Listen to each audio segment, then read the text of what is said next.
Hello, my name's Callum Hammercheck, and today I'm going to be proposing an international strategic plan for how Penfolds can enter the South Korean wine market. So firstly, I want to define the scope of this proposal. We're going to be concerned with the premium red wine range that Penfolds offers, and as such, we're not going to be too concerned with the white wine and sparkling wine ranges, and also with the restaurant that Penfolds runs.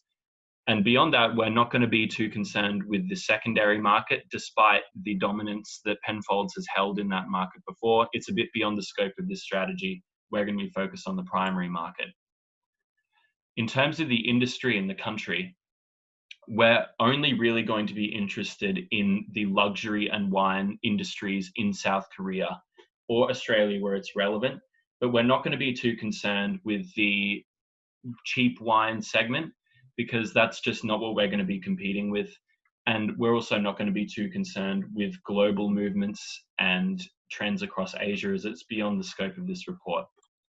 So why South Korea? The South Korean market is currently considered the second most appealing in the world by Wine Australia, with the per capita most alcohol consumption in the world. But the most important reason why this is an appealing market for Penfolds is that the Korean-Australian Free Trade Agreement actually removed all import tariffs on wine, which makes it very appealing and logical as an export destination. On top of that, recently they legalized online alcohol retailing, which makes a fresh new market that Penfolds can capture when they enter the country. So a word about the coronavirus. At-home drinking has actually seen an increase since the COVID pandemic, for a couple of reasons. One, because on-premise drinking has been prohibited and reduced by restrictions, but also because of increased personal spending, which came as a result of economic uncertainty. Also, South Korea is considered an easy country in which to do business by the World Bank, actually ranked above the United States, and that covers things like registering your business and trading across borders.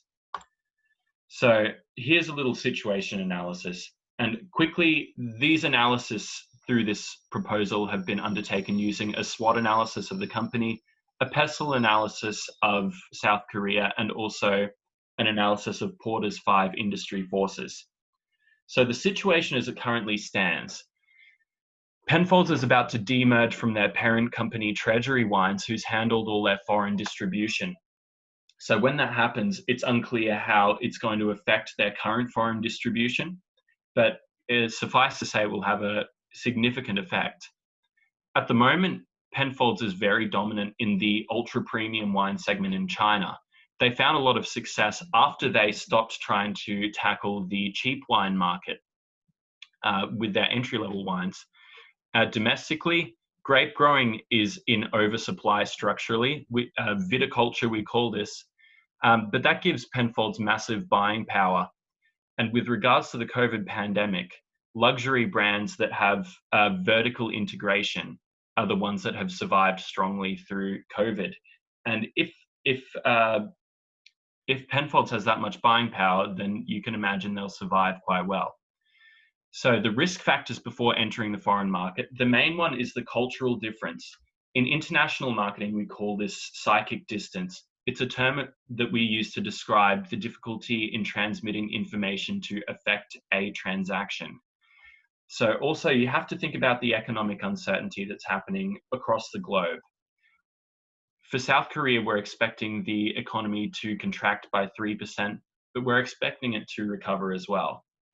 In line with that, consumer and business confidence are lower than normal, but again, we're expecting a quite swift recovery because South Korea's had a fairly low COVID effect.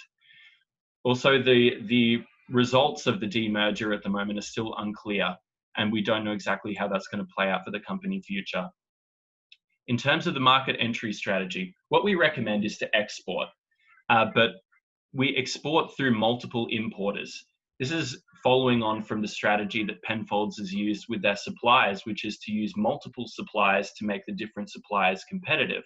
If you do this with importers, you diversify risk and you reduce costs and you increase the competitiveness of the different importers. Um, the second leg of this strategy is to form strategic partnerships with the major supermarkets, one or two of them. As you can see here in this graph, alcohol is 100% distributed through store-based retailing, or at least it was at the time of this report. And so it's important to have a really good relationship with a distributor over there. And in Asia, relationships are certainly more important than they are in Australia. It's important also to capture the new market for online alcohol sales. It's quite, there's a lot of different options that Penfolds can use to capture this market. One could be to set up a website in South Korea and sell wines directly from there, or another could be to ship wines on demand from Australia to South Korean customers, which is not unusual given how expensive and luxurious the product range is. Some further recommendations that are important to discuss. Firstly, it's important to segment the market strictly. In South Korea, it's important to capture the wealthy female demographic who lives in Gangnam district. For this proposal, we recommend the 25 to 35-year-olds who are earning the equivalent of 100,000 or more Australian dollars per year. But if you capture the female demographic through osmosis, you'll capture the male demographic. And if you capture Gangnam, which is a crucial place to win in South Korea because it's where 7% of the country's GDP is concentrated. If you can capture that district, you can capture the whole country, again, through osmosis. It's also really important to position the product on the ultra premium segment. This is what's worked before for Penfolds. It worked very well in China, where they actually failed, where they were trying to capture the market for entry-level wines.